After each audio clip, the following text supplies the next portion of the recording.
Pengadilan Negeri Balikpapan menggelar sidang perdana kasus dugaan pencabulan terhadap 5 murid sekolah dasar SD yang diduga dilakukan seorang oknum pelaksana tugas PLT, kepala sekolah, sekaligus guru olahraga berinisial BS, Rabu 22 Juli 2026.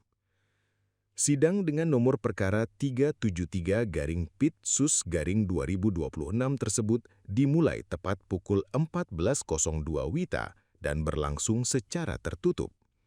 Persidangan berakhir pada pukul 14.16 WITA di ruang sidang Kartika. Majelis Hakim dipimpin Ketua Majelis Anak Agung Ayu Sri Sudanti, didampingi Hakim Anggota Agustinus dan Risdianto. Terdakwa BS tampak mengenakan rompi tahanan bernomor 20 serta berkacamata saat memasuki ruang sidang. Agenda sidang perdana adalah pembacaan surat dakwaan dari Jaksa Penuntut Umum JPU atas dugaan tindak pidana pencabulan terhadap 5 murid SD yang disebut terjadi di ruang UKS maupun sejumlah lokasi lain di lingkungan sekolah. Kuasa hukum terdakwa Indra Gunawan dan Yuliana Rombe menyatakan pihaknya tidak mengajukan eksepsi terhadap dakwaan yang dibacakan JPU. Dari pihak kami tidak akan melakukan eksepsi karena perbuatan-perbuatan yang didakwakan diakui oleh terdakwa. Saya juga menegaskan kepada terdakwa agar berbicara secara terus terang dan jujur agar persidangan ini berjalan dengan jelas, ujarnya usai persidangan. Menurut Indra, terdakwa juga mengakui seluruh perbuatan sebagaimana diuraikan dalam surat dakwaan. Terdakwa mengakui perbuatannya, pembacaan dakwaan dari JPU juga tidak ada masalah karena memang kejadian-kejadiannya sudah dijelaskan dalam dakwaan. Untuk tuntutan belum karena hari ini baru agenda pembacaan dakwaan. Nanti pada sidang berikutnya akan berlanjut sesuai tahapan persidangan. Katanya, ia menambahkan, apabila nantinya Jaksa Penuntut Umum telah membacakan tuntutan, pihaknya akan menyiapkan nota pembelaan atau pleidoy untuk kliennya. Sementara itu, kuasa hukum korban, Gesta Padang, meminta majelis hakim menjatuhkan hukuman maksimal kepada terdakwa, mengingat statusnya sebagai seorang pendidik. Hari ini adalah sidang pertama kasus pelecehan seksual terhadap anak di bawah umur yang dilakukan oleh terdakwa BS. Kami sudah mendengar dakwaan yang dibacakan JPU. Kami memohon kepada majelis hakim agar menjatuhkan hukuman maksimal karena terdakwa adalah seorang pendidik yang seharusnya membimbing dan melindungi siswanya, tetapi justru melakukan perbuatan tidak senonoh, ujarnya. Selain itu, pihak korban juga akan mengajukan restitusi atau ganti rugi bagi kelima korban. Restitusi merupakan ganti rugi atas seluruh kerugian yang dialami anak maupun keluarganya.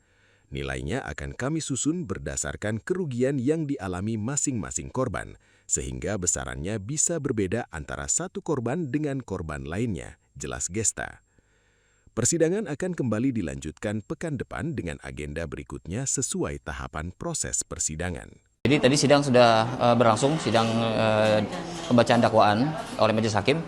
Dari pihak kami tidak akan melakukan eksepsi dikarenakan perbuatan terdakwa diakuinya dan saya juga menegaskan kepada terdakwa untuk berbicara secara terus terang dan secara jujur agar persidangan ini terbuka dengan jelas. Jadi ada bukti-bukti yang nanti dihadirkan juga nanti apakah nanti bisa membuktikan bahwa bisa terdakwa bisa diringankan atau tidak nanti dari majelis hakim yang bisa menentukan.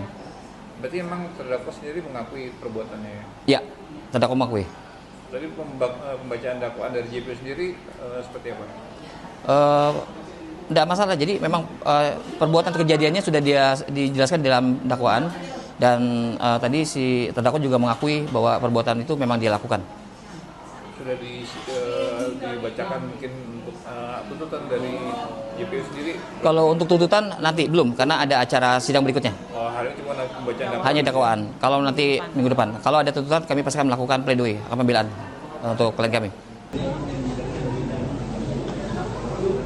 Terima kasih Mas, hari ini adalah sidang pertama kasus pelecehan seksual terhadap anak di bawah umur yang dilakukan oleh terdakwa BS. Jadi kami sudah mendengar dakwaan bahwa pasal yang dituduhkan yang didakwakan adalah 2 pasal. Satu pasal 487 KUHP, satunya sesuai dengan pasal Undang-Undang Nomor 2 Tahun 2022 yang maksimal hukumannya mungkin 12 tahun. Kami mohon kepada majelis hakim supaya hukuman karena dia seorang pendidik yang seharusnya mengawasi, mengontrol siswanya, tetapi malah berbuat tidak senonoh. Jadi mohon kepada majelis hakim supaya memutuskan dengan putusan hukuman maksimal. Nah, kemudian kami akan mengajukan restitusi juga, masalah ganti rugi terhadap anak-anak atas perlakuan terdakwa yang bersangkutan. Restitusi itu apa? Akan sama nilainya dari 1 anak ke 5 anak lainnya atau seperti apa? Ya, restitusi itu adalah ganti rugi atas semua kerugian dari pihak keluarga atau anak tersebut yang akan kami susun nanti sesuai dengan kerugian masing-masing.